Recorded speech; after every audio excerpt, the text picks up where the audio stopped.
कि जितने लोग कथा सुने हैं, कथा के श्रवण का एक ही फल है, भगवान के नामों का जप। अगर आपने भगवान की कथा सुनी है तो आपका मन भगवान के नाम जप में लगना चाहिए। तो अगर आपने सुना है तो आप कल से ही नहीं, आज से ही, अभी तो उस स्थिति में नहीं आए हैं कि झोली माला लेकर के जप करें। आप अंगुली से ही प्रारंभ करें। आप अंगुली पे 10, 20, 25, 50 बार, और सबसे अच्छा होगा कि अंगुली पे 108 बार महामंत्र का रोज जप करना।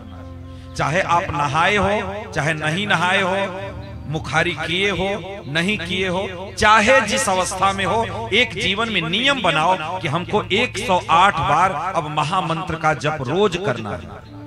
क्या जप करना है? हरे कृष्ण कृष्ण कृष्ण हरे हरे, हरे राम राम राम हरे हरे। ये एक बार हुआ। एक अंगुली पे जाओ, हरे कृष्ण कृष्ण कृष्ण हरे हरे, हरे राम राम राम हरे हरे। एक बार। दूसरा, हरे कृष्ण कृष्ण कृष्ण हरे हरे, हरे राम राम राम हरे हरे। दो हो। तीसरा, हरे कृष्ण कृष्ण कृष्ण हरे हरे, हरे राम राम राम हरे हरे।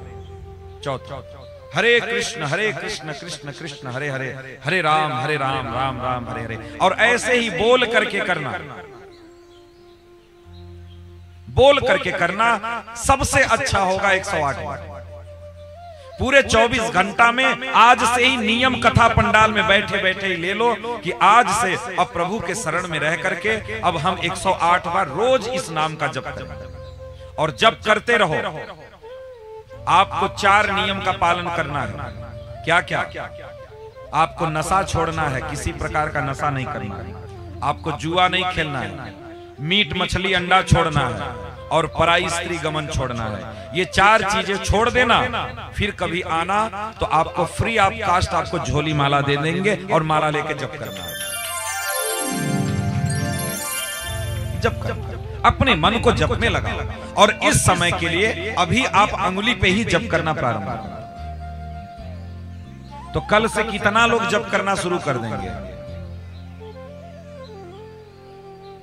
अच्छा, कुछ लोग अभी बैठे हैं, कह रहे हैं हम नहीं करेंगे।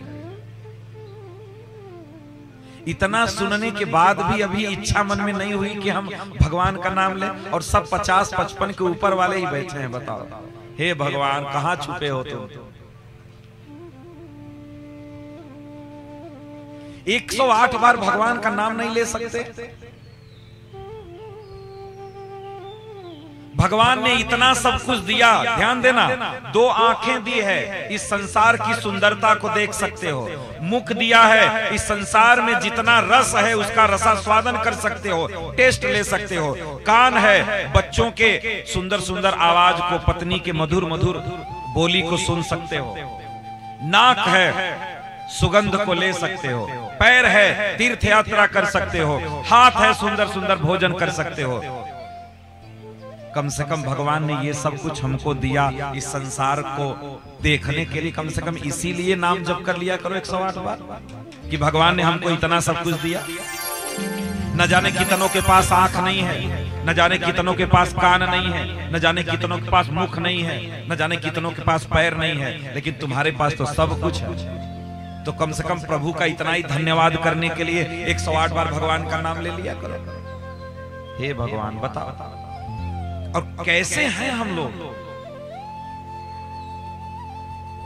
108 बार भगवान का नाम लेना है, ये ऐसा लग रहा है कि एकाक बिगहा हमारे नाम से लिख देंगे। लगता है कि आप हमको कमीशन देने लगेंगे अपने तनख्वाह से, या कोई गल्ला हमको देने लगेंगे। अरे हमार क्या लाभ है? नाम जब करोगे कि तो आपका ही कल्याण है, आपका ही कल्याण है। इसलिए कल से ही जप करना प्रारंभ कर दिया। पक्का शुरू करोगे कि नहीं? हाथ उठाओ।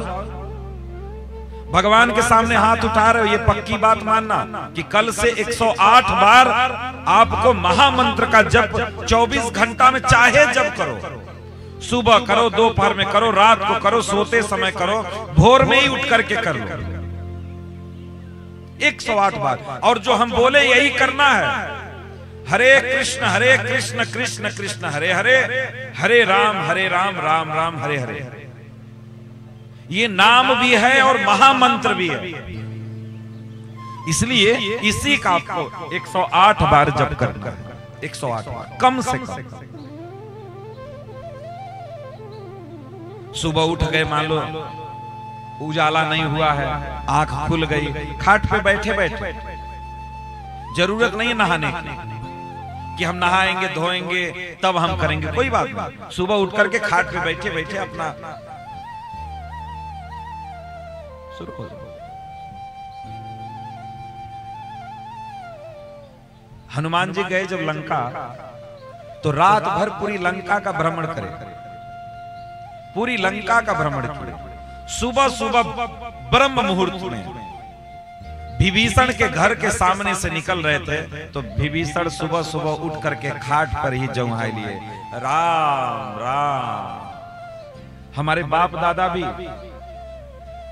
पहले के लोग, अब नए जो दादा लोग हुए हैं पता नहीं करते हैं कि नहीं, लेकिन उनसे पहले वाले जो बुजुर्ग थे वो सब लोग उठते थे, सोते थे तो राम राम करते थे। वो भले पढ़े लिखे नहीं थे, मैं तो इतना मानता हूं कि वो भले पढ़े लिखे नहीं थे, लेकिन बहुत बुद्धिमान थे, बहुत संस्कार था, बहुत ज्ञान था, बहुत ब्रिलियंट थे, बहुत ब्रिलियंट थे। इतना उनके पास दिमाग था कि मैं क्या बताऊं, इतना संस्कार था कि क्या बताऊं। कभी पराई स्त्री पे नजर नहीं डालते थे। समय से बाप दादा विवाह कर देते थे बच्चों का। 8 साल 10 साल में 12 साल में विवाह हो जाता था। फिर 8-10 साल के बाद गौना आता था। आज जानते हैं, आज कन्यादान का फल किसी को नहीं मिलता। आज कन्यादान हो ही नहीं रहा, स्त्री दान हो रहा है। कन्यादान का फल आपको तब मिलेगा जब कन्या स्वभाव कन्या के अंदर रहेगा। तब जब वो स्त्री स्वभाव में आ गई तब उसका दान करने से आपको कोई लाभ नहीं मिलने वाला। इसलिए हमारे बाप दादा को देखो कितने बुद्धिमान थे वो, कि 8 साल 9 साल की कन्या का विवाह कर देते थे, उसके बाद उसका गौना 10 साल के बाद देते थे, 12 साल के बाद देते थे। जब योग्य हो जाती थी तब वो अपने ससुराल जाती थी, कन्यादान करके कन्यादान का फल ले लिए, उसके बाद गौना बाद में दिया। और अब तो कन्या कोई है ही नहीं, अब तो, क्योंकि कन्या भाव तो क्यों 8-9 साल 10 साल तक ही रहता है, कन्या का स्वभाव क्यों 9-10 साल तक रहता है, उसके बाद तो वो स्त्री हो जाती है। तो स्त्री का दान करके आपको कोई लाभ नहीं मिलेगा, स्त्री का दान करके कोई लाभ नहीं। इसलिए आप सोचिए, हर एक तरीके से हमारे बाप दादा बहुत बुद्धिमान, बहुत बुद्धिमान। इसलिए प्रभु के शरण में बने रहो, प्रभु के चरणों में रह करके अपने संस्कारों में बने रहो। अपने जीवन में जो कुछ भी आपको करना है उस सतमार्ग पर रह करके करना है। सतमार्ग